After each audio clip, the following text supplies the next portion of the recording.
So once you've got your wish list filled out, here are the stories I want to have. I want a sales story. I want a leadership philosophy story. I can mention what the other, 8 stories on our list are if you want.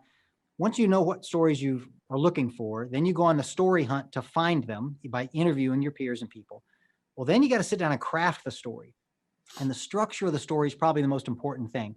And there are 8, it's pretty simple. There are 8 questions your story needs to answer in a particular order in order for the story to make sense and be compelling and lead to a change in behavior or opinion, which is what you're trying to do with leadership. So here are the 8 questions, right?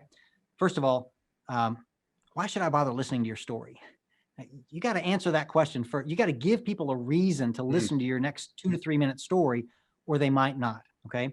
So once you've answered that question, you've earned the right to answer the next 5 questions. Where and when did it take place? Who's the main character and what did they want?